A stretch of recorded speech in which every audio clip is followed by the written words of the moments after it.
നീ എന്താ എന്നെ ഇങ്ങനെ നോക്കുന്നത്? കേൾക്കാത്തതെന്തോ കേട്ട പോലെ സംശയത്തോടെ നോക്കുന്ന അവളുടെ മുഖത്തേക്ക് നോക്കി അവൻ ചെറുചിരിയോടെ ചോദിച്ചു. കുളിച്ചപ്പോൾ ഉണ്ടായ മാറ്റം കണ്ട് നോക്കിപ്പോയതാ. അവളും തിരികെ അവനെ നോക്കി മറുപടി പറഞ്ഞു. നീ എന്നെ കളിയാക്കുകയൊന്നും വേണ്ട. നിന്റെ മനസ്സിൽ അങ്ങനെ ഒരു ആഗ്രഹം ഉള്ളതായിട്ട് എനിക്ക് തോന്നി. അതുകൊണ്ട് ഞാൻ ചോദിച്ചു എന്നേ ഉള്ളൂ. നിനക്ക് വേണ്ടെങ്കിൽ എനിക്ക് പ്രത്യേകിച്ച് ആവശ്യമൊന്നുമില്ല. അവളുടെ മറുപടി കേട്ട് അവൻ കുറച്ച് ജാടയിട്ടുകൊണ്ട് അവളോട് പറഞ്ഞു. ഇത്രയും ദിവസം ഇല്ലാതിരുന്ന ബോധോദയം എന്താ ഇപ്പൊ വന്നത്? അവൾ തിരികെ അവനോട് ചോദിച്ചതും അവനൊന്ന് പുഞ്ചിരിച്ചു. നീ വാശി കാണിക്കുമ്പോൾ എനിക്കും വാശി കാണിക്കണമെന്ന് തോന്നും. അപ്പോൾ അതിന് പുറത്ത് അപ്പോൾ തോന്നുന്നത് എന്താണോ അതാണ് ഞാൻ ചെയ്യുന്നത് എന്ന് കരുതി വാശിയും വൈരാഗ്യവും ഒന്നും ഞാൻ മനസ്സിൽ സൂക്ഷിച്ചു വെക്കാറില്ല. ഇത്രയും ദിവസം നീ നിന്റെ വീട്ടുകാരുമായിട്ട് അകന്നല്ലേ നിന്നത്? ഇനി അത് അവസാനിപ്പിക്കാമെന്ന് ഞാനും കരുതി. സത്യങ്ങളൊക്കെ തുറന്നു പറഞ്ഞാൽ അവർ നിന്നെ മനസ്സിലാക്കുമല്ലോ. അവനും അവളെ നോക്കി മറുപടി പറഞ്ഞു. എല്ലാം ചെയ്തു വെച്ചിട്ട് അവസാനം ഇങ്ങനെ ചെന്ന് പറഞ്ഞാൽ എൻ്റെ അച്ഛനും അമ്മയും വിശ്വസിക്കുമെന്ന് നിങ്ങൾക്ക് തോന്നുന്നുണ്ടോ? അതും ഇത്രയും ദിവസങ്ങൾക്കിപ്പുറം? അവൾ സംശയത്തോടെ അവൻ്റെ മുഖത്തേക്ക് നോക്കി ചോദിച്ചു. വിശ്വസിക്കുമെന്ന് ഉറപ്പില്ലാത്ത കാര്യങ്ങളൊന്നും ഞാൻ ചെയ്യാറില്ല. അവൻ ധൈര്യത്തോടെ തന്നെ അവളുടെ മുഖത്തേക്ക് നോക്കി പറഞ്ഞു. എന്നാൽ അവൾ അതിന് ഉത്തരവൊന്നും പറഞ്ഞില്ല. അവൻ പറഞ്ഞതിൻ്റെ പൊരുൾ എന്താണെന്ന് അവൾക്ക് മനസ്സിലായില്ലായിരുന്നു. നാളെ രാവിലെ റെഡി ആയിക്കോ, നിന്റെ വീട്ടിലേക്ക് പോകാം, അവൻ അവളെ നോക്കി പറഞ്ഞതും അത് കേട്ട് അവളൊന്ന് ഞെട്ടി. ഞെട്ടിയത് അവൻ്റെ നാവിൽ നിന്നും അങ്ങനെ ഒരു വാക്ക് കേട്ടതുകൊണ്ടാണെങ്കിലും പെട്ടെന്ന് അവളുടെ മനസ്സിൽ വന്നത് ജിത്തുവിനെയാണ്. അവനും നാളെ തന്നെയാണല്ലോ കാണാൻ പറഞ്ഞിരിക്കുന്നത് എന്നവൾ ഓർത്തു. മഹിയോട് എന്ത് മറുപടി പറയണമെന്നറിയാതെ അവൾ നിന്നു. നീ എന്താ സന്തോഷമുള്ളൊരു കാര്യം പറഞ്ഞിട്ട് ഒന്നും മിണ്ടാതെ ഇരിക്കുന്നത്? ഞാൻ പറഞ്ഞത് നീ കേട്ടില്ലേ? അവൻ വീണ്ടും അവളുടെ മുഖത്തേക്ക് നോക്കി ചോദിച്ചു. കേട്ടു, പക്ഷേ നാളെ പറ്റില്ല, അവൾ അവനെ നോക്കാതെ മറുപടി പറഞ്ഞു. അത് കേട്ട് അവൻ സംശയത്തോടെ അവളുടെ മുഖത്തേക്ക് നോക്കി. അതെന്താ നാളെ പറ്റാത്തത്? അവൻ തിരികെ ചോദിച്ചു. അത് പിന്നെ അമ്പലത്തിൽ വെച്ച് എൻ്റെ ഒരു ഫ്രണ്ടിൻ്റെ കല്യാണമുണ്ട്. അതുകൊണ്ട് എനിക്ക് നാളെ അമ്പലത്തിൽ പോകണം. മുടങ്ങാൻ പറ്റില്ല. കല്യാണം കഴിഞ്ഞിട്ട് വന്നിട്ട് ഉച്ച കഴിഞ്ഞിട്ട് പോകാം, അവൾ അവനെ നോക്കി മറുപടി പറഞ്ഞു. ഏത് ഫ്രണ്ടിൻ്റെ കല്യാണമാ? അവൻ സംശയത്തോടെ അവളോട് ചോദിച്ചു. അത് നിങ്ങൾക്കറിയില്ല, എൻ്റെ കൂടെ കോളേജിൽ പഠിച്ചതാ, അവൾ അവനെ നോക്കാതെ മറുപടി പറഞ്ഞു. എന്നാൽ അവളുടെ മുഖഭാവങ്ങളിൽ നിന്നും സംസാരത്തിൽ നിന്നൊക്കെ അവന് മനസ്സിലായി അവൾ പറയുന്നത് മുഴുവൻ കള്ളമാണെന്ന്. കാരണം അവൾ അവൻ്റെ മുഖത്ത് പോലും നോക്കിയല്ലായിരുന്നു മറുപടി പറഞ്ഞത്. അത് കള്ളമാണെന്ന് മനസ്സിലാകാത്ത വിധം തന്നെ അവൾ പറയുന്നത് കേട്ട് അവനൊന്ന് മൂളി. എങ്കിൽ വൈകിട്ട് ഞാൻ വരുമ്പോൾ പോകാം, അവൻ അവളെ നോക്കി മറുപടി പറഞ്ഞതും അവൾ തലയാട്ടി. അവളെ ഒന്ന് നോക്കിയതിന് ശേഷം അവൻ ഫുഡ് കഴിക്കാൻ വേണ്ടി താഴേക്ക് ഇറങ്ങിപ്പോയതും അവളുടെ ഫോണെടുത്ത് ജിതേന്ദ്രന് മഹി പറഞ്ഞതായിട്ടുള്ള കാര്യങ്ങൾ മെസ്സേജ് അയച്ചു. അവൻ അപ്പോൾ തന്നെ ആ മെസ്സേജ് കാണുകയും ചെയ്തു. നിനക്ക് പറഞ്ഞുകൂടായിരുന്നോ എന്നെ കാണാനാണ് നീ വരുന്നതെന്ന്? അവൻ തിരികെ അവൾക്ക് മെസ്സേജ് അയച്ച് ചോദിച്ചു. ആ, എന്നിട്ട് വേണം അടുത്തൊരു പ്രശ്നം ഉണ്ടാകാൻ. അയാളുടെ സ്വഭാവം ജിത്തേട്ടിന് അറിയാൻ വയ്യാത്തത് കൊണ്ടാണ് ഓരോ സമയവും ഓരോ തരത്തിലാണ് പെരുമാറുന്നത്. അവന് മെസ്സേജ് ടൈപ്പ് ചെയ്യുന്നതിനിടയിൽ അവളുടെ മനസ്സിൽ കൂടി കുറച്ചു മുൻപേ അവർക്കിടയിൽ നടന്ന സംഭവങ്ങൾ കടന്നുപോയി. അതിൻ്റെ പ്രതിഫലനം എന്ന പോലെ അവൾ തന്നെ അറിയാതെ അവളുടെ കൈകൾ അവളുടെ ഷോൾഡറിലും കഴുത്തിലും നീണ്ടു. അയാൾ അങ്ങനെയൊക്കെ തന്നോട് പെരുമാറിയപ്പോൾ താൻ എന്തുകൊണ്ടാണ് പ്രതികരിക്കാതെ ഇരുന്നത്? ഇതുവരെയും തൻ്റെ അനുവാദമില്ലാതെ ഇയാളല്ലാതെ ഒരാൾ പോലും തൻ്റെ ശരീരത്തിൽ സ്പർശിച്ചിട്ടില്ല. വന്ന ദിവസം അയാൾ എന്നോട് ചെയ്തത് ബലമായിട്ടായിരുന്നു. അന്ന് താൻ അയാളെ എതിർക്കാൻ നോക്കിയെങ്കിലും അതിന് സാധിച്ചിരുന്നില്ല. അയാളുടെ കൈക്കരുത്തിന് മുൻപിൽ താൻ ഒന്നുമല്ലായിരുന്നു. എന്നാൽ ഇന്ന് അങ്ങനെയല്ല സംഭവിച്ചത്. തന്നെ ബലമായിട്ടല്ല അയാൾ കിസ് ചെയ്തത്. എന്നിട്ട് പോലും തനിക്കൊന്ന് എതിർക്കാൻ പോലും കഴിഞ്ഞില്ലല്ലോ. ഇടയ്ക്ക് അതിനൊന്ന് ശ്രമിച്ചെങ്കിലും താൻ പരാജയപ്പെട്ടു പോവുകയായിരുന്നു. അയാൾ പറയുന്നത് കേട്ട് താൻ എന്തിനാ ഒരു നിമിഷം ചിരിച്ചത്? ആ ചിരി അയാൾ കണ്ടു കാണുമോ? അവൾ ഓരോന്നും മനസ്സിൽ ചിന്തിച്ചു കൊണ്ടിരുന്നു. പെട്ടെന്ന് നിർത്താതെയുള്ള നോട്ടിഫിക്കേഷൻ റിംഗ് ടൂൺ കേട്ടതും അവൾ ഞെട്ടി തൻ്റെ ഫോണിലേക്ക് നോക്കി. ആരു, നീ എന്താ മെസ്സേജ് സീൻ ചെയ്തിട്ട് റിപ്ലൈ ഒന്നും തരാത്തത്? എന്തെങ്കിലും പ്രശ്നമുണ്ടോ? ആരു? അവൻ്റെ നിർത്താതെയുള്ള ഓരോ മെസ്സേജും അവൾ വായിച്ചു കൊണ്ടിരുന്നു. മഹി കണ്ടുപിടിച്ചു കാണുമോ എന്നുള്ള ആവലാതി അവനുണ്ടായെന്ന് അവൾക്ക് തോന്നി. പ്രശ്നമൊന്നുമില്ല ജിത്തേട്ടാ, ഞാൻ അതിനിടയിൽ മറ്റാലോചനകളിലേക്ക് പോയി, അതുകൊണ്ടാണ് റിപ്ലൈ ഒന്നും തരാഞ്ഞത്. നാളെ ഞാൻ ജിത്തേട്ടനെ കാണാൻ വരുന്ന വിവരം അയാൾ അറിഞ്ഞു കഴിഞ്ഞാൽ അന്നത്തെ പോലെ ഭയങ്കര പ്രശ്നമുണ്ടാകും. അതുകൊണ്ട് മനഃപൂർവ്വമാണ് അയാളോട് പറയേണ്ടെന്ന് കരുതിയത്. അവൾ തിരികെ അവന് മെസ്സേജ് അയച്ചു. അന്ന് നീ വന്നപ്പോൾ അവൻ കണ്ടെത്തിയതുപോലെ നാളെയും അവൻ കണ്ടെത്തില്ല എന്ന് എന്താണ് ഉറപ്പ്? നിനക്ക് അവരോട് സത്യം പറയാമായിരുന്നു. ഒന്നുമില്ലെങ്കിലും നീ അവൻ്റെ ഭാര്യയല്ലേ. നീ ഓരോന്നും അവനോട് മറച്ചു വെക്കുന്നത് അവന് സങ്കടമാകും. അവൻ്റെ ആ മെസ്സേജ് കണ്ടതും അവളുടെ നെറ്റി ചുളിഞ്ഞു. ജിത്തേട്ടൻ തന്നെ അയാളുടെ ഭാര്യയായിട്ട് അംഗീകരിച്ചു തുടങ്ങിയോ? അപ്പോൾ അതിൻ്റെ അർത്ഥം എന്താ? ജിത്തേട്ടൻ എന്നെ മറന്നു തുടങ്ങിയെന്നല്ലേ? ജിത്തു പറയുന്നത് എന്താണെന്ന് അവൾക്ക് മനസ്സിലാകുന്നുണ്ടായിരുന്നില്ല. അത് കണ്ടതും അവളുടെ നെഞ്ച് ശക്തിയായിട്ട് ഇടിക്കാൻ തുടങ്ങി. അവൻ്റെ ഭാര്യ എന്ന ഏട്ടൻ തന്നെ സംബോധന ചെയ്തത് പറയണമെങ്കിൽ ജിത്തേട്ടനും താനുമായിട്ടുള്ള ബന്ധം ഉപേക്ഷിച്ചു എന്നല്ലേ അതിൻ്റെ അർത്ഥം? അവൾ ഓരോന്നും ചിന്തിച്ചുകൊണ്ടിരുന്നു. എനിക്ക് നല്ല ഉറക്കം വരുന്നുണ്ട് ആരു. നമുക്ക് നാളെ നേരിട്ട് കാണുമ്പോൾ ബാക്കിയുള്ള കാര്യങ്ങൾ സംസാരിക്കാം. അവൻ അത്രയും പറഞ്ഞുകൊണ്ട് മെസ്സേജ് അവസാനിപ്പിച്ചു. ജിത്തേട്ടൻ ഈ പറഞ്ഞതിൻ്റെ അർത്ഥം എന്താ? ഞാൻ അയാളുടെ ഭാര്യയാണെന്ന് ജിത്തേട്ടൻ അംഗീകരിച്ചു കഴിഞ്ഞോ? അപ്പോൾ നമ്മൾ തമ്മിൽ ഇനി ഒരു ബന്ധവുമില്ലെന്നാണോ ജിത്തേട്ടൻ പറഞ്ഞു വരുന്നത്? എനിക്ക് ജിത്തേട്ടൻ്റെ വാക്കുകളൊന്നും മനസ്സിലാകുന്നില്ല. എൻ്റെ അച്ഛനും അമ്മയും എന്നെ മനസ്സിലാക്കാത്തതുപോലെ, അവരെന്നെ അംഗീകരിക്കാത്തതുപോലെ ആകുവാണോ ജിത്തേട്ടനും? ആ മെസ്സേജ് ഓരോന്നും ടൈപ്പ് ചെയ്യുമ്പോൾ അവളുടെ കണ്ണുകൾ നിറഞ്ഞൊഴുകി. എന്നാൽ മെസ്സേജ് അയച്ചു കഴിഞ്ഞതും അതിലൊരു ടിക്ക് മാത്രമായിരുന്നു വീണത്. അവൻ നെറ്റ് ഓഫാക്കിയിട്ട് പോയെന്ന് അവൾക്ക് മനസ്സിലായി. ആരു? പെട്ടെന്ന് പുറകിൽ നിന്നും അവൻ്റെ ശബ്ദം കേട്ടതും അവൾ ഞെട്ടിത്തിരിഞ്ഞു.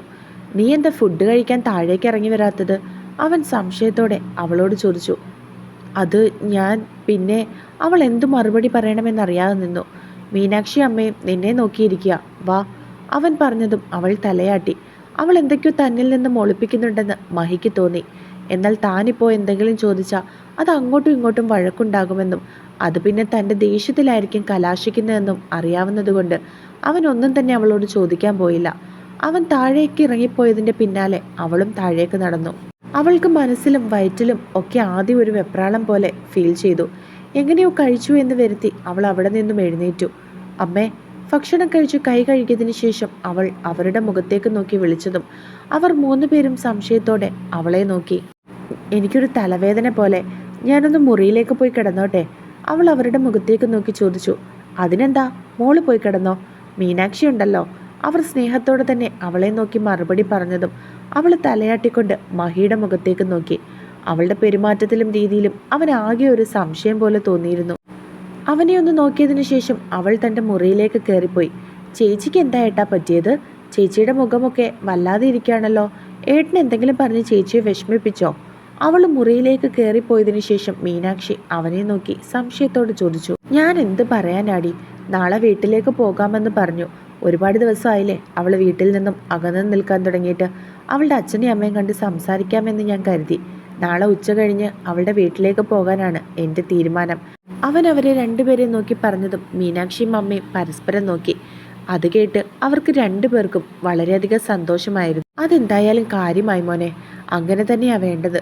മോൾക്ക് അവളുടെ അച്ഛനെയും അമ്മയും പിരിഞ്ഞിരിക്കുന്നതിൽ നല്ല വിഷമമുണ്ട്. അവരായിട്ട് നടത്തിയ കല്യാണമായിരുന്നുവെങ്കിൽ കുഴപ്പമില്ലായിരുന്നു. അതുമാത്രമല്ല, അവർ കരുതിയിരിക്കുന്നത് മോളവരെ ചതിച്ചു എന്നല്ലേ. പക്ഷെ അതൊന്നും അല്ലല്ലോ സത്യം. അതെല്ലാം നീ അവരോട് തുറന്നു പറയണം. മോള് തെറ്റൊന്നും ചെയ്തിട്ടില്ലെന്ന് നീ അവരെ പറഞ്ഞ് മനസ്സിലാക്കണം. അവൻ്റെ അമ്മ അവൻ്റെ മുഖത്തേക്ക് നോക്കി പറഞ്ഞതും അവനും അത് ശരിയാണെന്നുള്ള അർത്ഥത്തിൽ അവരെ നോക്കി തലയാട്ടിയിരുന്നു. ഏട്ടൻ അങ്ങനെ പറഞ്ഞപ്പോൾ ചേച്ചി സന്തോഷിക്കുകയല്ലേ ചെയ്യേണ്ടത്?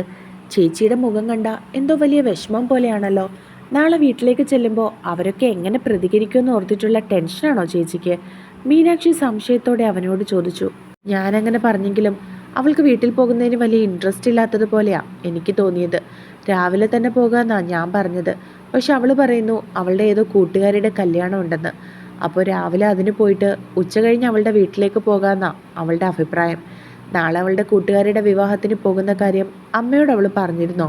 അവൾ അവരോട് ആരോടെങ്കിലും എന്തേലും പറഞ്ഞിട്ടുണ്ടോ എന്നറിയാൻ വേണ്ടി മഹി സംശയത്തോടെ അവരോട് ചോദിച്ചു. ഇല്ല, എന്നോട് അങ്ങനെ വിവാഹത്തിന് പോകുന്ന കാര്യമൊന്നും മോള് പറഞ്ഞില്ലല്ലോ. അവരാലോചിച്ചതിന് ശേഷം അവനോട് മറുപടി പറഞ്ഞു. അത് കേട്ട് മഹി മീനാക്ഷിയുടെ മുഖത്തേക്ക് നോക്കി. ചേച്ചി എന്നോടും അങ്ങനെയൊന്നും പറഞ്ഞിട്ടില്ല ഏട്ടാ. അവൻ സംശയത്തോടെ നോക്കുന്നത് കണ്ടതും മീനാക്ഷിയും അവനെ നോക്കി പറഞ്ഞു. അവൻ എന്തോ ആലോചനയോടുകൂടി ഇരുന്നു. അവൾ തന്നോട് കള്ളം പറഞ്ഞതാണോ എന്നുള്ള സംശയമായിരുന്നു അവൻ്റെ മുഖത്ത്. ചിലപ്പോൾ മോള് ഞങ്ങളോട് പറയാൻ വിട്ടുപോയതായിരിക്കും. അവൻ ആലോചിച്ചിരിക്കുന്നത് കണ്ടതും അവൻ്റെ അമ്മ പറഞ്ഞു. അത് കേട്ട് അവനൊന്ന് മൂളി. നീ മതിയാക്കിയോ മഹി? അവൻ കൈ കഴുകാനായി എഴുന്നേൽക്കുന്നത് കണ്ടതും അവർ സംശയത്തോട് ചോദിച്ചു. മതിയമ്മേ, അവൻ പറഞ്ഞിട്ട് വാഷ് ബേസിനടുത്തേക്ക് പോയി കൈയും മുഖവും കഴുകി ശേഷം മുറിയിലേക്ക് നടന്നു. ചേച്ചി ഏട്ടനോട് കള്ളം പറഞ്ഞതാണെന്ന് തോന്നുന്നു. അച്ഛനെയും അമ്മയും കണ്ട് കാര്യം സംസാരിക്കുന്നതിനേക്കാൾ വലുതാണോ ചേച്ചിക്ക് കൂട്ടുകാരിയുടെ കല്യാണം? അത് മാത്രമല്ല, അങ്ങനെയൊരു കല്യാണം ഉള്ളതായോ കൂട്ടുകാരിയുടെ വിവാഹത്തിന് പോകുന്ന കാര്യമോ ഒന്നും അമ്മയോടോ എന്നോടോ ചേച്ചി പറഞ്ഞില്ലല്ലോ. മീനാക്ഷി സംശയത്തോടെ അവളുടെ അമ്മയുടെ മുഖത്തേക്ക് നോക്കി പറഞ്ഞതും അവരും എന്തോ ആലോചനയോടുകൂടി തലയാട്ടി. മഹി മുറിയിലേക്ക് വന്നാൽ തന്നോട് എന്തെങ്കിലുമൊക്കെ ചോദിക്കുമെന്ന് മനസ്സിൽ തോന്നിയ ആരോ അവൻ വരുന്നതിന് മുൻപേ കട്ടിലിലേക്ക് കിടന്നിട്ട് ലൈറ്റ് അണച്ചു. മഹി മുറിയിലേക്ക് വന്നതും മുറിയിൽ ഇരുട്ടായിരുന്നു. അവൻ ലൈറ്റ് ഓൺ ചെയ്തതും ആര് തിരിഞ്ഞു കിടന്ന് ഉറങ്ങുന്നതാണ് കണ്ടത്. അവൾ ഉറങ്ങുന്നത് കണ്ടതും അവളെ ഉണർത്താതെ അവൻ പതിയെ വാതിലടച്ച് ലോക്ക് ചെയ്തു. ശേഷം അവളുടെ അടുത്തേക്ക് ചെന്നിരുന്നു. അവളോട് എന്തൊക്കെയോ ചോദിക്കണമെന്ന് കരുതിയെങ്കിലും അവൾ ഉറങ്ങുന്നത് കണ്ടതും അവൻ ലൈറ്റ് ഓഫ് ചെയ്തിട്ട് കിടന്നു. അവൻ ലൈറ്റ് ഓഫാക്കിയതും അവൾ പതിയെ കണ്ണുകൾ തുറന്നു. പിന്നെ രക്ഷപ്പെട്ടു എന്നുള്ള രീതിയിൽ ദീർഘനിശ്വാസം വിട്ടതിന് ശേഷം അവൾ മയക്കത്തിലേക്ക് വീണിരുന്നു. എന്നാൽ അവൻ്റെ അവസ്ഥ മറിച്ചായിരുന്നു. അവൻ എങ്ങനെയൊക്കെ കിടന്നിട്ടും ഉറക്കം വന്നില്ല. അവൾ തന്നോട് കള്ളം പറഞ്ഞത് എന്തിനായിരിക്കും എന്നുള്ള സംശയത്തിലായിരുന്നു മഹി. അവൾ നല്ല മയക്കത്തിലാണെന്ന് മനസ്സിലായതും അവൻ പതിയെ കൈയെത്തി അവളുടെ ഫോൺ എടുത്തു.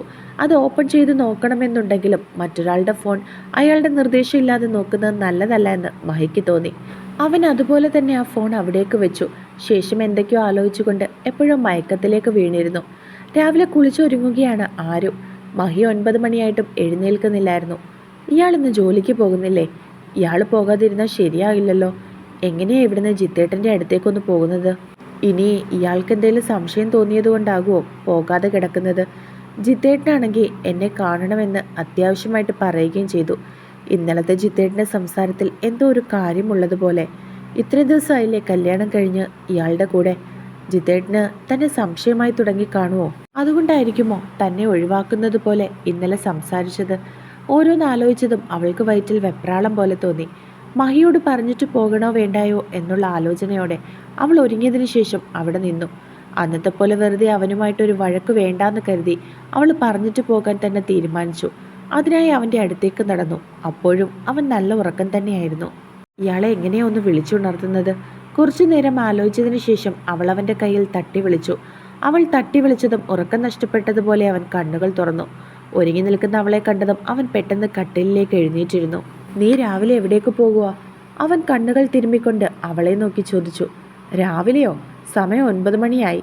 അവൾ പറഞ്ഞതും അവൻ പെട്ടെന്ന് അവരുടെ മുറിയിലിരുന്ന ക്ലോക്കിലേക്ക് നോക്കി. അവൾ പറഞ്ഞ ടൈമായെന്ന് അവന് മനസ്സിലായി.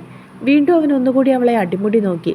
അവൻ നോക്കുന്നത് കണ്ട് അവളും സംശയത്തോടെ സ്വയം ഒന്ന് നോക്കി. ഇങ്ങനെയാണോ നീ ഫ്രണ്ടിൻ്റെ വിവാഹത്തിന് പോകുന്നത്? ഇതൊരു നോർമൽ ഡ്രസ്സല്ലേ? അവൾ സാധാ ഒരു ടോപ്പും ലെഗിൻസും ഇട്ടിരിക്കുന്നത് കണ്ട് അവൻ സംശയത്തോടെ അവളോട് ചോദിച്ചു. കല്യാണത്തിനിടാൻ പ്രത്യേക സാരിയൊന്നും നിങ്ങളെനിക്ക് എടുത്തു തന്നിട്ടില്ലല്ലോ. അത് കേട്ടതും അവൾ പുച്ഛത്തോടെ അവൻ്റെ മുഖത്തേക്കൊന്നു നോക്കി പറഞ്ഞു. അത് കേട്ടതും അവൻ പിന്നെ ഒന്നും മിണ്ടിയില്ല. അവൾ അവനെ നോക്കാതെ സ്വയം കണ്ണാടിയിലേക്ക് നോക്കി തലമുടി കെട്ടാൻ തുടങ്ങി. കല്യാണത്തിന് നിന്നെ ഞാൻ കൊണ്ടാക്കാം, അവൻ അവളെ നോക്കി പറഞ്ഞു. അത് കേട്ട് അവൾ ഞെട്ടി. ദൈവമേ, ഇയാൾ എൻ്റെ കൂടെ വന്നാൽ എങ്ങനെയാ ശരിയാവുന്നത്? ഞാൻ ജിത്തേട്ടനെ കാണാൻ പോവുകയാണെന്ന് ഇയാൾ അറിയില്ലേ? ഇയാൾ എൻ്റെ ഒപ്പം വരാൻ പാടില്ല. ഞാനിപ്പോൾ എന്തേലും ഒഴിവ് പറഞ്ഞാൽ ഞാൻ മനഃപൂർവ്വം അയാളെ വരുന്നതിൽ നിന്നും ഒഴിവാക്കാൻ പറയുകയാണെന്ന് അയാൾ കരുതില്ലേ? എങ്ങനെയാ ഇയാളുടെ കയ്യിൽ നിന്നും ഒന്ന് രക്ഷപ്പെടുന്നത്? അവൾ സ്വയം ചിന്തിച്ചു. നീ എന്താ ആലോചിച്ചുകൊണ്ടിരിക്കുന്നത്? അമ്പലത്തിലേക്ക് ഞാൻ നിന്നെ കൊണ്ടുപോകാം, അവൻ വീണ്ടും അവളോട് പറഞ്ഞു. അത് പിന്നെ നിങ്ങൾ ഇനി ഒരുങ്ങി വരാൻ എത്ര സമയമെടുക്കും? ആ സമയം മതി എനിക്ക് അമ്പലത്തിലേക്ക് എത്താൻ. അതും പറഞ്ഞ് അവൾ അവിടെ നിന്നും താഴേക്ക് ഇറങ്ങാൻ തുടങ്ങിയതും അവൻ അവളുടെ കയ്യിൽ പിടിച്ചു നിർത്തി. നമ്മൾ തമ്മിലൊരു താലിയുടെ ബന്ധമല്ലാതെ മറ്റൊന്നുമില്ലായിരിക്കും. പക്ഷേ നിൻ്റെ ഈ മുഖത്തു നിന്നും എനിക്ക് നിന്നെ മനസ്സിലാകും. നീ പറഞ്ഞതും ഇപ്പോൾ ചെയ്യുന്നതുമായിട്ടുള്ളതെല്ലാം എന്നിൽ നിന്നും എന്തോ മറയ്ക്കാൻ വേണ്ടി ചെയ്യുകയാണ് നീ. പറയ്, നീ എങ്ങോട്ടാ പോകുന്നത്? അവൻ അവളുടെ കയ്യിൽ പിടിച്ചുകൊണ്ട് തന്നെ ചോദിച്ചു. അത് കേട്ട് അവളൊന്ന് പരിങ്ങി. ഞാൻ ഇന്നലെ മുതൽ നിന്നെ ശ്രദ്ധിക്കുകയാണ്. നിനക്ക് കല്യാണം കഴിക്കാൻ ഒരു കൂട്ടുകാരിയില്ലെന്നും ഒരു കൂട്ടുകാരിയുടെയും വിവാഹം അമ്പലത്തിൽ വെച്ചിന്ന് നടക്കുന്നില്ലെന്നും എനിക്കും നിനക്കും അറിയാം. സത്യം പറ, നീ ജിത്തനെ കാണാൻ പോവുകയല്ലേ? അവൻ സംശയത്തോടെ അവളുടെ മുഖത്തേക്ക് നോക്കി ചോദിച്ചു. അതിനവൾ ഞെട്ടി അവൻ്റെ മുഖത്തേക്ക് നോക്കി. പക്ഷെ തിരികെ അവനോടൊന്നും മിണ്ടിയില്ല. ആരു, ഞാൻ നിന്നോടാണ് ചോദിക്കുന്നത്. നീ അതിനു വേണ്ടിയിട്ടല്ലേ ഇവിടെ നിന്ന് കള്ളം പറഞ്ഞു പോകുന്നത്? അവൻ വീണ്ടും ദേഷ്യത്തോടെ അവളോട് ചോദിച്ചു. അതെ, അതിനു വേണ്ടി തന്നെയാണ് ഞാൻ പോകുന്നത്. എനിക്ക് ജിത്തേട്ടനെ കാണണം, ജിത്തേട്ടൻ എന്നെയും. ഞങ്ങൾ തമ്മിൽ ഇന്നലെ തീരുമാനിച്ചതാണ് ഇന്ന് കാണണമെന്ന്. അതിനുവേണ്ടി തന്നെയാണ് ഞാൻ ഇവിടെ നിന്നും പോകുന്നത്. നിങ്ങളോട് പറഞ്ഞാൽ നിങ്ങളെന്നെ വിടില്ല എന്ന് എനിക്ക് നന്നായിട്ട് അറിയാം. അതുകൊണ്ടാണ് മനഃപൂർവ്വം തന്നെ ആ കൂട്ടുകാരുടെ വിവാഹമാണെന്ന് കള്ളം പറഞ്ഞത്. അവൾ അവൻ്റെ മുഖത്തേക്ക് നോക്കി ദേഷ്യത്തോടെ പറഞ്ഞു. അത് കേട്ടതും അവൻ അവളുടെ കയ്യിൽ നിന്നുമുള്ള പിടിവിട്ടു. അവൾ സംശയത്തോടെ അവൻ്റെ മുഖത്തേക്ക് നോക്കി. പൊയ്ക്കോ, അവൻ അവളുടെ മുഖത്തേക്ക് നോക്കി പറഞ്ഞതും അവൻ അങ്ങനെ പറഞ്ഞതിൽ അവൾ അത്ഭുതത്തോടെ അവനെ നോക്കി. ഞാൻ നിന്നോട് പോകേണ്ട എന്ന് പറഞ്ഞാലും നീ അത് കേൾക്കാൻ പോകുന്നില്ല. കാരണം നീ ഒരു തരി പോലും എന്നെ സ്നേഹിക്കുകയോ വിശ്വസിക്കുകയോ ചെയ്യുന്നില്ല എന്ന് എനിക്ക് നന്നായിട്ട് അറിയാം. നീ അവനെ കാണണമെന്നല്ലേ പറഞ്ഞത്? പോയി കണ്ടിട്ട് വാ. സംസാരിക്കാനുള്ളതെല്ലാം സംസാരിച്ചിട്ട് വന്നാൽ മതി. അവൻ അവളുടെ മുഖത്തേക്ക് നോക്കി പറഞ്ഞു. അതെന്താ നിങ്ങൾ അവസാനം പറഞ്ഞതിൻ്റെ അർത്ഥം? ഇതെൻ്റെ അവസാനത്തെ പോക്കാണെന്നാണോ നിങ്ങൾ പറയുന്നത്? അതോ ഇനി ഒരിക്കലും എനിക്ക് ജിത്തേട്ടനെ കഴിയില്ല എന്നോ? എന്താ നിങ്ങൾ പറഞ്ഞതിൻ്റെ അർത്ഥം? അവൾ ദേഷ്യത്തോടെ തന്നെ അവനോട് ചോദിച്ചു. അതിന് അവനൊന്ന് പുഞ്ചിരിച്ചു. ആരോ, എനിക്ക് എന്നിലൊരു വിശ്വാസമുണ്ട്. എൻ്റെ പ്രണയത്തെ എനിക്ക് വിശ്വാസമുണ്ട്. നീ എവിടേക്ക് പോയാലും അവസാനം എൻ്റെ അരികിലേക്ക് തന്നെ വരുമെന്ന് എനിക്ക് നന്നായിട്ട് അറിയാം. ആ വിശ്വാസത്തിൻ്റെ പുറത്ത് തന്നെയാണ് നിന്നോട് ഞാൻ പോകാൻ പറഞ്ഞതും. എന്തായാലും നീ അവൻ്റെ അടുത്തേക്ക് പോകില്ലേ? ഞാൻ ഇന്നലെ പറഞ്ഞതിനെപ്പറ്റി നീ അവനോട് ചോദിച്ചു നോക്ക്. അവൻ സത്യം പറയുമോ എന്നൊന്നും എനിക്കറിയില്ല. എങ്കിലും ഞാൻ പറഞ്ഞതിൽ എന്തെങ്കിലും സത്യമുണ്ടോ എന്ന് അവനോട് നീ ഒന്ന് ചോദിക്ക്. അവൻ പറഞ്ഞതും അവൾ ഒന്നും തന്നെ മിണ്ടിയിരുന്നില്ല. താനും അതിനുവേണ്ടിയല്ലേ ജിത്തേട്ടനെ കാണണമെന്ന് പറഞ്ഞത്? ഇയാൾ പറഞ്ഞതിൽ എന്തെങ്കിലും ശരിയുണ്ടോ എന്നറിയണം. ജിത്തേട്ടൻ പറഞ്ഞാൽ തനിക്കത് വിശ്വാസമാണ്. ജിത്തേട്ടൻ ആരോടും കള്ള പറഞ്ഞാലും തന്നോടത് പറയില്ല. അവൾ സ്വയം ചിന്തിച്ചുകൊണ്ട് നിന്നു. എന്തായാലും നീ അവനെ കാണാൻ പോകുകയല്ലേ? ഞാൻ തന്നെ നിന്നെ കൊണ്ടാക്കാം. ഒരു 5 മിനിറ്റ്, ഞാൻ കുളിച്ചിട്ട് വരാം. അതും പറഞ്ഞ് അവൻ അവൻ്റെ ടവലുമായി ബാത്റൂമിലേക്ക് കയറിയതും അവൾ ഒന്നും മിണ്ടാതെ തന്നെ അവിടെ നിന്നു. അവൻ കുളിച്ചിട്ടിറങ്ങിയതും അവൻ അവളെയും കൂട്ടി അമ്പലത്തിലേക്കെത്തി. അവൾ ഒന്നും മിണ്ടാതെ കാറിൽ നിന്നും ഇറങ്ങി. ഞാൻ ഓഫീസിലേക്ക് പോകുക. തിരികെ ഒരു ഓട്ടോ വിളിച്ച് വീട്ടിലേക്ക് പൊയ്ക്കോ. ദേ, അവൻ പോക്കറ്റിൽ നിന്നും കുറച്ച് ക്യാഷ് എടുത്ത് അവൾക്ക് കൊടുത്തതിന് ശേഷം പറഞ്ഞു. അവളത് മേടിക്കാൻ മടി കാണിച്ചെങ്കിലും അവനത് അവളുടെ കൈകളിലേക്ക് വെച്ചു കൊടുത്തു. ഇറങ്ങിക്കോ, അവൻ പറഞ്ഞതും അവൾ തിരികെ മറുപടി ഒന്നും പറയാതെ ഇറങ്ങി. അവളെ ഒന്ന് നോക്കിയതിനു ശേഷം അവൻ തൻ്റെ കാറെടുത്തു. മോശമായിപ്പോയി. അയാളുടെ ഒപ്പം വരണ്ടായിരുന്നു. അവളുടെ മനസ്സിൽ അവൻ്റെ ഒപ്പം വന്ന് ജിത്തിനെ കാണാൻ ഇറങ്ങിയത് മോശമായതുപോലെ അവൾക്ക് തോന്നി. ഓരോന്ന് ആലോചിച്ചുകൊണ്ട് മുൻപിലേക്ക് നോക്കിയതും അവളെ കാത്തു നിൽക്കുന്ന ജിത്തുവിനെയാണ് കണ്ടത്. അത് കണ്ടതും അവൾ അവൻ്റെ അടുത്തേക്ക് നടന്നു. നിന്നെ മഹിയാണോ ഇവിടെ കൊണ്ടിറക്കിയത്? അവൻ സംശയത്തോടെ അവളോട് ചോദിച്ചു. അതെ, അയാൾക്ക് മനസ്സിലായി ഞാൻ ജിത്തേട്ടനെ കാണാൻ പോവുകയാണെന്ന്. അവൾ അവൻ്റെ മുഖത്തേക്ക് നോക്കി പറഞ്ഞു. അതിന് അവനൊന്ന് പുഞ്ചിരിച്ചു. നീ അവനോട് കള്ളം പറഞ്ഞിട്ട് വരാനിരുന്നതല്ലേ? അവൻ ചിരിച്ചുകൊണ്ട് അവളോട് ചോദിച്ചതും അവൾ ആണെന്നുള്ള അർത്ഥത്തിൽ തലയാട്ടി. നീ ഇത്ര മണ്ടിയായി പോയല്ലോ ആരു. നീ കള്ളം പറയുന്നത് ഒരു പോലീസുകാരനോടാണെന്ന് നീ മറന്നുപോയോ?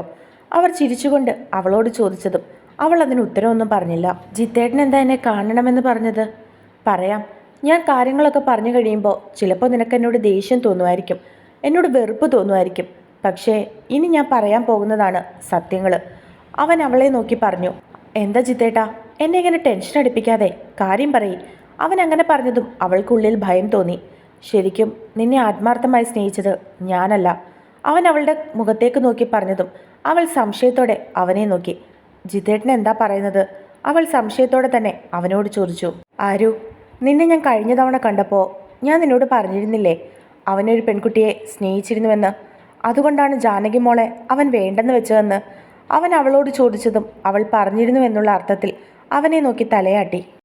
അവനെന്ന് സ്നേഹിച്ചിരുന്ന പെൺകുട്ടി അത് നീയായിരുന്നു.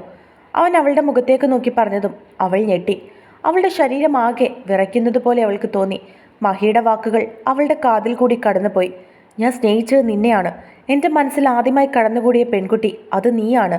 അവൻ്റെ വാക്കുകൾ അവളുടെ കാതിൽ മുഴുകി കേട്ടുകൊണ്ടിരുന്നു. ആരു? ജിതേന്ദ്രൻ അവളെ വിളിച്ചതും അവൾ സംശയത്തോടെ അവൻ്റെ മുഖത്തേക്ക് നോക്കി. എൻ്റെ ജാനകി മോള് മരിച്ചതിന് ശേഷമാണ് അവൻ്റെ മനസ്സിലൊരു പെൺകുട്ടി ഉണ്ടായിരുന്നു എന്നുള്ള കാര്യം ഞാൻ അറിയുന്നത്. നിനക്ക് വേണ്ടിയിട്ടാണ് അവൻ ജാനകിയെ തള്ളിപ്പറഞ്ഞതെന്ന് എനിക്ക് തോന്നി. എൻ്റെ ജാനകി മോൾ ഇല്ലാതായതിനു ശേഷം നിങ്ങൾ ഒന്നിക്കാൻ പാടില്ലെന്നും സന്തോഷത്തോടെ ജീവിക്കാൻ പാടില്ലെന്നും ഞാൻ തീരുമാനിച്ചു. ഞാൻ നിന്നെപ്പറ്റി കൂടുതൽ അന്വേഷിച്ചു. ജാനകി മോളെ ഇഷ്ടപ്പെടാതെ നിന്നെ ഇഷ്ടപ്പെട്ടതിലുള്ള ദേഷ്യവും വാശിയും ഒക്കെ എനിക്ക് അവനോടുണ്ടായിരുന്നു. അതുകൊണ്ട് തന്നെ അവൻ നിന്നോട് ഇഷ്ടമാണെന്ന് പറയുന്നതിന് മുൻപേ നിന്നോട് ഞാൻ ഇഷ്ടമാണെന്ന് പറഞ്ഞു. എനിക്കറിയാമായിരുന്നു നീ അങ്ങനെയൊന്നും തിരികെ എന്നെ ഇഷ്ടപ്പെടില്ലെന്ന്. അതുകൊണ്ട് നീ എന്നെ ഇഷ്ടപ്പെടാൻ വേണ്ടി ഞാൻ ഓരോന്നും ചെയ്തുകൊണ്ടിരുന്നു. എൻ്റെ ഓരോ പ്രവൃത്തികളിലൂടെയും നിനക്കെന്നോട് ഇഷ്ടം തോന്നി തുടങ്ങി. പിന്നെ ആ സമയം നിന്റെ പ്രായവും അതായിരുന്നു. അതുകൊണ്ട് തന്നെ എനിക്ക് ഒരുപാട് റിസ്ക് എടുക്കേണ്ടി വന്നില്ല. പക്ഷേ നീ ഇത്രയും ആത്മാർത്ഥത കാണിക്കുമെന്ന് എനിക്കറിയില്ലായിരുന്നു. പ്രായത്തിൻ്റെ പുറത്ത് എന്നോട് നിനക്ക് ഇഷ്ടം തോന്നിയതാകാമെന്ന് ഞാനും കരുതി. അതിനിടയിൽ ഡിഗ്രിക്ക് ശേഷം ദേവൻ പോലീസ് സെലക്ഷനും മറ്റുമായി പുറത്തേക്ക് പോയി. നിന്നെ പെട്ടെന്ന് അങ്ങനെ ഒഴിവാക്കാൻ പറ്റാത്തത് കൊണ്ട് തന്നെ ഞാനും നിന്നെ പ്രണയിക്കുന്നത് പോലെ അഭിനയിച്ചു. അവൻ പറഞ്ഞ് അവസാനിപ്പിച്ചപ്പോഴേക്കും അവളുടെ കണ്ണുകൾ നിറഞ്ഞൊഴുകി. അവൻ തന്നെ പ്രണയിക്കുന്നത് പോലെ അഭിനയിച്ചു എന്നുള്ള വാക്കുകൾ അവളുടെ നെഞ്ചിൽ കുത്തിക്കേറി. അപ്പോ അപ്പോൾ ജിത്തേട്ടൻ എന്നെ സ്നേഹിച്ചിരുന്നില്ലേ? അത് ചോദിക്കുമ്പോൾ അവളുടെ വാക്കുകൾ ഇടറി. ഇല്ല, ഒറ്റ വാക്കി പറഞ്ഞ ഇല്ല എന്ന് തന്നെയാ ആരും അർത്ഥം. ഞാൻ ശരിക്കും അഭിനയിക്കുകയായിരുന്നു നിന്റെ മുൻപിൽ. അതുകൊണ്ട് തന്നെയാണ് ദേവനോടൊപ്പം ഹോട്ടൽ റൂമിൽ കണ്ടിട്ടും എനിക്കത് പ്രത്യേകിച്ചൊരു റിയാക്ഷനും തോന്നാഞ്ഞത്. അവനെ ഒന്ന് തോൽപ്പിക്കണമെന്ന് മാത്രമായിരുന്നു എൻ്റെ ആഗ്രഹം. അവൻ സെലക്ഷൻ കഴിഞ്ഞ് തിരിച്ചു വരുമ്പോൾ നീ എന്നെയാണ് പ്രണയിക്കുന്നതെന്ന് അറിയണം. അത് കാണുമ്പോൾ അവൻ തോറ്റുപോകണം. അതായിരുന്നു ഞാൻ ആഗ്രഹിച്ചത്. അതല്ലാതെ നിന്നെ വിവാഹം കഴിക്കണമെന്നുള്ള ചിന്തയൊന്നും എൻ്റെ മനസ്സിൽ അന്നും ഇന്നും ഉണ്ടായിട്ടില്ല. അവൻ അവളുടെ മുഖത്തേക്ക് നോക്കി പറഞ്ഞു. അവൻ പറയുന്ന ഓരോ വാക്കുകളും അവളുടെ നെഞ്ചിൽ കുത്തി കയറുന്നത് പോലെ അവൾക്ക് തോന്നി. ആകെ ഭ്രാന്ത് പിടിക്കുന്നൊരവസ്ഥ. അപ്പോൾ എൻ്റെ അച്ഛനെയും അമ്മയും ചേച്ചിയൊക്കെ ആയിട്ട് ഇത്ര അടുപ്പം കാണിച്ചതോ? അവൾക്ക് സംശയങ്ങൾ ഏറി വന്നു. നിന്റെ മനസ്സിൽ ഒരു സ്ഥാനം പിടിക്കണമെങ്കിൽ, നീ എന്നെ വിശ്വസിക്കണമെങ്കിൽ, നാളെ അവൻ തിരികെ വന്ന് നിന്നെ ഇഷ്ടമാണെന്ന് പറഞ്ഞ് ഈ കാര്യങ്ങളൊക്കെ നിന്നോട് പറയുമ്പോൾ നീ അവനെ വിശ്വസിക്കാതെ എന്നെ മാത്രം വിശ്വസിക്കണമെങ്കിൽ അങ്ങനെയൊക്കെ ചെയ്യണമെന്ന് ഞാൻ വിശ്വസിച്ചു. നിന്നേക്കാൾ ഉപരി നിന്റെ അച്ഛനെയും അമ്മയും ചേച്ചിയൊക്കെ കയ്യിലെടുക്കണമെന്ന് എനിക്ക് തോന്നി. അതുകൊണ്ടാണ് ഞാൻ അങ്ങനെയൊക്കെ അവരുടെ മുൻപിലും ചെയ്തത്. അപ്പോൾ നിങ്ങളുടെ പരസ്പരമുള്ള വാശി തീർക്കാൻ എന്നെ ഒരു പാവയാക്കിയല്ലേ? അവളുടെ കണ്ണുകൾ നിറഞ്ഞു. നിറഞ്ഞ കണ്ണുകളോടെ അവൾ അവനോട് ചോദിച്ചു. ഞാൻ അവൻ എന്തോ പറയാൻ തുടങ്ങിയതും അവൾ ദേഷ്യത്തോടെ അവൻ്റെ മുഖത്തേക്ക് നോക്കി. ഇത്രയും കാലം എന്നോട് ഒളിപ്പിച്ചു വെച്ച കാര്യം ഇപ്പം എന്തിനാ നിങ്ങൾ എന്നോട് തുറന്നു പറഞ്ഞത്? അവൾ ദേഷ്യത്തോടെ അവനോട് ചോദിച്ചു. അവൻ വിളിച്ചതും അവൾ അവൻ്റെ ഷർട്ടിൽ കുത്തിപ്പിടിച്ചു. ചോദിച്ചത് കേട്ടില്ലേ? ഇത്രയും കാലം എന്നെ പറഞ്ഞു പറ്റിച്ചിട്ട് നിങ്ങൾ ഇപ്പോൾ എന്തിനാ ഇതൊക്കെ എന്നോട് പറഞ്ഞതെന്ന്? അല്ല, ദേവേട്ടൻ എന്നോട് പറഞ്ഞപ്പോൾ പോലും ഞാനൊന്നും വിശ്വസിച്ചില്ല. കാരണം ആ മനുഷ്യനേക്കാൾ എനിക്ക് വിശ്വാസം നിങ്ങളെയായിരുന്നു. നിങ്ങളങ്ങനെ ചെയ്യില്ല എന്ന് ഞാൻ വിശ്വസിച്ചു. പക്ഷേ നിങ്ങളെന്നെ ചതിക്കുകയായിരുന്നു ഇത്രയും വർഷം. അവൾ ദേഷ്യത്തോടെ അവനോട് പറഞ്ഞു. അങ്ങനെ നീ പറയരുത്. ഞാൻ നിന്നെ ഇതുവരെ ചതിച്ചിട്ടില്ല. ഒരു നോട്ടം കൊണ്ടോ ശരീരം കൊണ്ടോ ഞാൻ അങ്ങനെ നിന്നോട് ചെയ്തിട്ടുണ്ടോ? എൻ്റെ കൂട്ടുകാരെല്ലാം എന്നോട് എപ്പോഴും പറയായിരുന്നു നിന്നെ ഉപയോഗിക്കാൻ. അവൻ അത് പറഞ്ഞതും അവൾ ദേഷ്യത്തോടെ അവൻ്റെ മുഖത്തേക്ക് നോക്കി. എന്നിട്ട് പോലും എൻ്റെ മനസ്സതിന് അനുവദിച്ചിട്ടില്ല. ഞാൻ നിന്നോട് അങ്ങനെയൊന്നും ചെയ്തിട്ടില്ല, അവൻ പറഞ്ഞു. അത് മാത്രമാണോ ചതിയെന്ന് നിങ്ങൾ പറയുന്നത്? മനസ്സുകൊണ്ട് ചതിക്കുന്നതും ചതി തന്നെയാണ്. കഴിഞ്ഞ തവണ കണ്ടപ്പോൾ പോലും നിങ്ങൾ എന്നോട് സത്യം പറഞ്ഞിട്ടില്ല. ദേവേട്ട സ്നേഹിച്ചിരുന്നത് ഏത് പെൺകുട്ടിയാണെന്ന് ചോദിച്ചപ്പോൾ നിങ്ങൾക്കറിയില്ലെന്ന് പറഞ്ഞു. പലപ്പോഴും നിങ്ങൾ ദേവേട്ടനെ കുറ്റക്കാരനാക്കിയ എന്നോട് സംസാരിച്ചിട്ടുള്ളത്. നിങ്ങളെന്നെ പറഞ്ഞ് വിശ്വസിപ്പിക്കുകയായിരുന്നു ഓരോ കള്ളത്തരവും. ഇപ്പം പിന്നെ നിങ്ങൾ എന്തിനാ ഇതൊക്കെ എന്നോട് തുറന്നു പറഞ്ഞത്? ഞാൻ ഒഴിഞ്ഞു പോകില്ല എന്ന് നിങ്ങൾക്ക് തോന്നിയത് കൊണ്ടാണോ? അതോ എന്നെ ഒഴിവാക്കാൻ വേറെ മാർഗമില്ല എന്ന് കരുതിയിട്ടോ? അവൾ ദേഷ്യത്തോടെയും സങ്കടത്തോടെയും അവൻ്റെ മുഖത്തേക്ക് നോക്കി ചോദിച്ചു. അങ്ങനെയല്ല. ഇപ്പോൾ നിന്നോട് ഇതൊക്കെ പറയണമെന്ന് എനിക്ക് തോന്നി, എൻ്റെ അമ്മയ്ക്ക് വേണ്ടി. അവൻ പറഞ്ഞതും അവൾ വീണ്ടും അവൻ്റെ മുഖത്തേക്ക് നോക്കി. അമ്മ ഇപ്പോൾ ഹോസ്പിറ്റലിലാണ്. ഇന്നലെ അമ്മയ്ക്കൊരു നെഞ്ചുവേദന വന്നു. അറ്റാക്കിൻ്റെ ആരംഭമായിരുന്നു. പെട്ടെന്ന് തന്നെ ഹോസ്പിറ്റലിൽ എത്തിച്ചതുകൊണ്ട് അമ്മ രക്ഷപ്പെട്ടു. ഓരോ പഴയ കാര്യങ്ങൾ സംസാരിക്കുന്നതിനിടയിൽ ജാനകി മോളുടെ കാര്യവും എന്നോട് പറഞ്ഞു. അപ്പോൾ അമ്മ എന്നോട് ഒരു കാര്യം ആവശ്യപ്പെട്ടു. ജാനകിക്ക് സംഭവിച്ചത് മറ്റൊരു പെൺകുട്ടിക്കും സംഭവിക്കരുതെന്ന്. അതും ഞാൻ കാരണം. അമ്മ എന്നോട് പറഞ്ഞു, വിവാഹം കഴിക്കാനല്ലെങ്കിൽ ഒരു പെൺകുട്ടിയെ മോഹിപ്പിക്കരുതെന്ന്. മനസ്സുകൊണ്ടോ ശരീരം കൊണ്ടോ ഒരു പെണ്ണിനെ പോലും ചതിക്കരുതെന്ന് അമ്മയ്ക്ക് വാക്കു കൊടുക്കാൻ പറഞ്ഞു. അപ്പോൾ എൻ്റെ മനസ്സിൽ കൂടി നിന്റെ മുഖമാണ് കടന്നുപോയത്. നിന്നോട് ഞാൻ ചെയ്തു പോയ തെറ്റാണ് എന്നെ കൂടുതലും ആ സമയത്ത് വേദനിപ്പിച്ചത്. അമ്മയ്ക്ക് വാക്ക് കൊടുക്കാതെ ഇരിക്കുന്നത് കണ്ടതും അമ്മ എന്നോട് കാരണം ചോദിച്ചു. ഞാൻ എൻ്റെ ജീവിതത്തിൽ സംഭവിച്ച കാര്യങ്ങളൊക്കെ പറഞ്ഞു. നിൻ്റെയും ദേവൻ്റെയും ഒക്കെ കാര്യം. എൻ്റെ അമ്മ ഇന്നലെ ഒരുപാട് കരഞ്ഞു. മറ്റെന്തും ഞാൻ സഹിക്കും, എൻ്റെ അമ്മയുടെ കണ്ണുനീർ കാണുന്നതൊഴിച്ച്. അമ്മ എന്നോട് പറഞ്ഞു നിന്നോട് സത്യങ്ങളൊക്കെ തുറന്നു പറയണമെന്ന്. നിൻ്റെയും ദേവൻ്റെ ഇടയിൽ ഞാൻ ഒരിക്കലും ശല്യമായി ചെല്ലരുതെന്ന് അമ്മ പറഞ്ഞു. നീ ദേവനെ സ്നേഹിക്കണമെന്നുണ്ടെങ്കിൽ സത്യങ്ങളൊക്കെ എന്താണെന്ന് നീ മനസ്സിലാക്കണം. അതുകൊണ്ടാണ് ഇപ്പോൾ എനിക്കെല്ലാം നിന്നോട് തുറന്നു പറയേണ്ടി വന്നത്. എനിക്കെൻ്റെ അമ്മ മാത്രമേ ഉള്ളൂ. എൻ്റെ അമ്മയെ കൂടി നഷ്ടപ്പെടുത്താൻ എനിക്ക് കഴിയില്ല. എൻ്റെ അമ്മ വിഷമിക്കുന്നത് കാണാനും എന്നെക്കൊണ്ട് സാധിക്കില്ല. എൻ്റെ അമ്മ ആദ്യമായിട്ട് ആവശ്യപ്പെട്ട ഒരു കാര്യമാണിത്, നിന്റെ കാര്യം. അതെനിക്ക് സാധിച്ചു കൊടുക്കണമെന്ന് തോന്നി. അതുകൊണ്ടാണ് ഇന്നലെ തന്നെ നിന്നെ വിളിച്ചിട്ട് ഇന്ന് കാണണമെന്ന് ഞാൻ പറഞ്ഞത്. പക്ഷേ ദേവനോട് എനിക്ക് ഒരിക്കലും ക്ഷമിക്കാൻ കഴിയില്ല. എൻ്റെ ജാനകിയെ ഇല്ലാതാക്കിയത് അവനാണ്.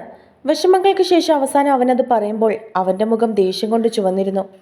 ജാനകിയുടെ മരണത്തിന് കാരണം ദേവേട്ടനാണെന്ന് നിങ്ങൾക്കെന്താ ഉറപ്പ്? അവൾ തിരികെ അവനോട് ചോദിച്ചു. അവൾക്ക് ദേവനായിരുന്നു സത്യമെന്ന് അപ്പോഴേക്കും മനസ്സിലായി. അവനല്ലേ അവസാനം എൻ്റെ ജാനകി മോളെ കണ്ടത്? അവൻ തിരികെ അവളോട് ചോദിച്ചു. അതുകൊണ്ടെന്താ? അതുകൊണ്ട് ജിത്തേട്ടന് ഉറപ്പിച്ച് പറയാൻ കഴിയോ ദേവേട്ടനാണ് ജാനകിയുടെ മരണത്തിന് ഉത്തരവാദിയെന്ന്? അവൾ തിരികെ ചോദിച്ചു. അവൻ്റെ ഭാഗത്താണ് ന്യായമെന്ന് മനസ്സിലായപ്പോൾ നീ അവനെ സപ്പോർട്ട് ചെയ്ത് എന്നോട് സംസാരിക്കുകയാണോ? അവൻ ദേഷ്യത്തോട് ചോദിച്ചു. അല്ല, ദേവേട്ടൻ എന്നോട് പറഞ്ഞിട്ടുള്ള കാര്യമാണ് ഞാൻ പറഞ്ഞത്. അവൾ തിരികെ അവനോട് പറഞ്ഞു. അവൻ എന്താ നിന്നോട് പറഞ്ഞത്? അവൾ മഹി പറഞ്ഞതായിട്ടുള്ള കാര്യങ്ങളൊക്കെ അവനോട് പറഞ്ഞു. ദേവേട്ടൻ എന്നെ സ്നേഹിച്ചു എന്ന് പറയുന്നത് സത്യമായിട്ടുള്ള കാര്യമാണെന്നുണ്ടെങ്കിൽ ദേവേട്ടൻ എന്നോട് പറഞ്ഞതും സത്യമായിരിക്കും. ജാനകി അവസാനമായി ദേവേട്ടൻ കണ്ടു എന്ന് പറയുന്നത് ശരിയാണ്. പക്ഷെ കണ്ടപ്പോൾ അവളോട് കാര്യങ്ങളൊക്കെ പറഞ്ഞു മനസ്സിലാക്കി സന്തോഷത്തോടെയാണ് അവളെ തിരികെ വീട്ടിലേക്ക് ദേവേട്ടൻ പറഞ്ഞയച്ചത്. പക്ഷെ അതിനുശേഷം എന്താണ് സംഭവിച്ചതെന്ന് ദേവേട്ടനും അറിയില്ല. ആ സമയം ഞാൻ നിങ്ങളെ കൂടുതൽ വിശ്വസിച്ചിരുന്നത് കൊണ്ടും നിങ്ങളെ സ്നേഹിച്ചത് കൊണ്ടും ആ മനുഷ്യൻ്റെ വാക്കുകൾ ഞാൻ കേട്ടില്ല. എന്നും എന്നും ഞാൻ ദേവേട്ടനെ തള്ളിക്കളഞ്ഞിട്ടേ ഉള്ളൂ. ഞാൻ അത് പറയുമ്പോൾ അവളുടെ കണ്ണുകൾ നിറഞ്ഞു തുളുമ്പി. ആദ്യം ജിത്തേട്ടൻ ദേവേട്ടനോടൊന്ന് മനസ്സ് തുറന്ന് സംസാരിക്കുക. ദേവേട്ടന് പറയാനുള്ളതും കൂടി എന്താണെന്ന് ജിത്തേട്ടന് ഒരു തവണയൊന്ന് കേട്ടൂടെ? അവൾ ദയനീയമായി ജിത്തുവിനോട് ചോദിച്ചു. എന്നാൽ അവൻ അതിന് ഒരു മറുപടിയും പറഞ്ഞില്ല. നീ എന്നോട് ചോദിച്ചില്ലേ മഹി നിന്നോട് കാണിച്ചത് എന്തുകൊണ്ടാണ് ഞാൻ നിന്റെ അച്ഛനെയും അമ്മയും പറഞ്ഞ് മനസ്സിലാക്കാത്തതെന്ന്? കാരണം അവനായിരുന്നു നിന്നെ സ്നേഹിച്ചത്. നീ എന്നെയല്ല അവനെ തന്നെയായിരുന്നു വിവാഹം കഴിക്കേണ്ടതും. അതുമാത്രമല്ല, അച്ഛനോടും അമ്മയോടും ഒക്കെ നിന്റെ നിരപരാധിത്വം ഞാൻ തെളിയിക്കണമെങ്കിൽ ഞാൻ നിന്നോട് ചെയ്ത കള്ളത്തരവും എനിക്ക് അവരോട് പറയേണ്ടി വരും. അവരുടെ മകളെ ഞാൻ സ്നേഹിച്ചത് വാശിപ്പുറത്തായിരുന്നു എന്ന് അവരറിയുമ്പോൾ അവർക്കുണ്ടാകുന്ന വിഷമം എത്രത്തോളം ആയിരിക്കും. അതിനോടൊപ്പം ഇഷ്ടമില്ലാത്തൊരു വിവാഹ ജീവിതത്തിൽ നീയും, അതവർക്ക് താങ്ങാവുന്നതിലപ്പുറമായിരിക്കും. ദേവൻ ഒരിക്കലും നിന്നെ വിട്ടുകളയില്ല. അപ്പോൾ അതൊക്കെ അവരെ കൂടുതൽ വിഷമിപ്പിക്കുകയുള്ളൂ. അതുകൊണ്ടൊക്കെയാണ് ഞാൻ ഇന്നീ നിമിഷം വരെയും നിന്റെ അച്ഛനോടും അമ്മയോടും ഒന്നും സത്യങ്ങൾ തുറന്നു പറയാത്തത്. അതുകൊണ്ടാണ് അവർ നിന്നെ വിശ്വസിക്കാത്തതും. അവൻ പറഞ്ഞ് അവസാനിപ്പിച്ചപ്പോഴേക്കും അവളുടെ കണ്ണുനീർ അവളുടെ കവളിലൂടെ ഒലിച്ചിറങ്ങി. ആരോ, എനിക്കിപ്പോൾ നിന്നോട് മാപ്പ് ചോദിക്കാൻ മാത്രമേ കഴിയുള്ളൂ. എനിക്കറിയാം, വാശിക്കാണെങ്കിലും ഒരു പെണ്ണിൻ്റെ ജീവിതം വെച്ചാണ് ഞാൻ കളിച്ചതെന്ന്. അതിനെന്ത് പ്രായശ്ചിത്തം ചെയ്യാനും ഞാൻ തയ്യാറാണ്. ദേവൻ നിന്നെ അതുപോലെ സ്നേഹിക്കുന്നുണ്ട്. അവൻ എൻ്റെ ജാനകി മോളെ തല്ലിയതുകൊണ്ടാണ് അവൾ ആത്മഹത്യ ചെയ്തത്. അവളെ ഇഷ്ടമല്ലെങ്കിൽ അത് അവളെ പറഞ്ഞ് മനസ്സിലാക്കാവുന്നതേ ഉണ്ടായിരുന്നുള്ളൂ. പക്ഷെ അവൻ എൻ്റെ മോളെ തല്ലി. അത് ഞാൻ ഒരിക്കലും ക്ഷമിക്കില്ല. എനിക്കത് അവനോട് ക്ഷമിക്കാൻ കഴിയില്ല. ദേഷ്യത്തോടെ അവളുടെ മുഖത്തേക്ക് നോക്കി അവൻ പറഞ്ഞു. ആരുവിന് എന്ത് ചെയ്യണമെന്ന് മനസ്സിലായില്ല. അവളുടെ മുൻപിൽ ഒരു ചോദ്യചിഹ്നം മാത്രമായിരുന്നു പല ചോദ്യങ്ങളും. സ്വന്തം പെങ്ങളെ നഷ്ടപ്പെട്ട വേദന ജിത്തേട്ടന് അറിയാവുന്നതല്ലേ? ജിത്തേട്ടൻ്റെ വാശി കാരണം എനിക്ക് നഷ്ടപ്പെട്ടത് എൻ്റെ അച്ഛനെയും അമ്മയൊക്കെയാണ്. അതിന് തിരികെ തരാൻ ജിത്തേട്ടന് കഴിയോ? അവൾ നിറഞ്ഞ കണ്ണുകളോടെ അവനോട് ചോദിച്ചു. ഞാൻ അവരോട് സംസാരിക്കാം. അവൻ അവളെ നോക്കി മറുപടി പറഞ്ഞു. ഇതുവരെ എന്താണ് നടന്നതെന്ന് എൻ്റെ അച്ഛനോടും അമ്മയോടും സംസാരിക്കാൻ ഈ സമയങ്ങളിൽ ഒരു നിമിഷം പോലും ഒന്ന് തോന്നിയില്ലല്ലോ? അവൾ ദയനീയമായി അവനോട് ചോദിച്ചു. അതിന് അവൻ്റെ കയ്യിൽ മറുപടിയില്ലായിരുന്നു. ജിത്തേട്ടൻ്റെ ഒറ്റ വാശി കാരണം എനിക്കെല്ലാം നഷ്ടപ്പെട്ടു. എല്ലാം. ഇത്രയും നാളും ഞാനൊരു മണ്ടിയെപ്പോലെ നിങ്ങളെ വിശ്വസിച്ചു, പ്രണയിച്ചു. ഞാൻ ദേവേട്ടൻ പറയുന്നത് പോലെ ഞാൻ വെറും ഒരു പൊട്ടിയാണ്. വിദ്യാഭ്യാസം മാത്രമേ ഉള്ളൂ എനിക്ക്. ആളുകളെ മനസ്സിലാക്കാനുള്ള വിവരമില്ല. ഉണ്ടായിരുന്നെങ്കിൽ അത് വിദഗ്ധമായി ഇത്രയും വർഷം നിങ്ങളെന്നെ ചതിക്കില്ലായിരുന്നു. അവളുടെ കണ്ണുകൾ നിറഞ്ഞുകൊണ്ടിരുന്നു. ആരോ, അവൻ വിളിച്ചതും അവൾ കൈകൾ ഉയർത്തി അവനെ തടഞ്ഞു. ദയവ് ചെയ്ത് ഇനി എന്നോടൊന്നും സംസാരിക്കരുത്. കുറച്ചു നേരത്തേക്ക് എന്നെ ഒന്ന് വെറുതെ വിട്. നിങ്ങൾക്ക് കുറച്ചെങ്കിലും മനസാക്ഷി തോന്നുന്നുണ്ടെങ്കിൽ എൻ്റെ അച്ഛനെയും അമ്മയും സത്യങ്ങളൊക്കെ പറഞ്ഞ് മനസ്സിലാക്ക്. അവൾ അത്രയും പറഞ്ഞിട്ട് തിരിഞ്ഞു നടന്നു. ആരോ, ഞാൻ കൊണ്ടാക്കാം. അവൾ വളരെയധികം സങ്കടത്തോടെ പോകുന്നത് കണ്ടതും അവൻ പുറകിൽ നിന്നും വിളിച്ചു പറഞ്ഞു. അതിന് മറുപടി ഒന്നും പറയാതെ തിരിഞ്ഞവനെ ഒന്ന് നോക്കുക കൂടി ചെയ്യാതെ അവൾ കണ്ണുകൾ തുടച്ചുകൊണ്ട് മുൻപിലേക്ക് നടന്നതും ആരുടെയോ നെഞ്ചിൽ തട്ടി അവൾ നിന്നു. അവൾ പെട്ടെന്ന് നിന്നിട്ട് നിറഞ്ഞ മിഴികളോടെ തന്നെ അവൻ്റെ മുഖത്തേക്ക് നോക്കി. അവനെ കണ്ടതും അവളുടെ സകല കൺട്രോളും വിട്ടുപോയിരുന്നു. അവൾ പരിസരം പോലും മറന്ന് അവനെ മുറുക്കി കെട്ടിപ്പിടിച്ചു. ആദ്യമൊന്ന് അന്തിച്ചു പോയെങ്കിലും അവൻ പതിയെ തൻ്റെ 2 കരങ്ങളും കൊണ്ട് അവളെ ചേർത്തു പിടിച്ചിരുന്നു. അവൻ കുറച്ചുനേരം അവളുടെ തലയിൽ തലോടി. അവൾ തൻ്റെ നെഞ്ചിലുണ്ടായിരുന്ന ഭാരം മുഴുവൻ ഇറക്കി വയ്ക്കാൻ ശ്രമിക്കുകയായിരുന്നു. ജിത്തു ഇത്രയും നാളും തന്നെ പറ്റിക്കുകയാണെന്ന് ഓരോ നിമിഷം ഓർക്കും തോറും അവളുടെ ഉള്ളിൽ സങ്കടം അണപൊട്ടി ഒഴുകി.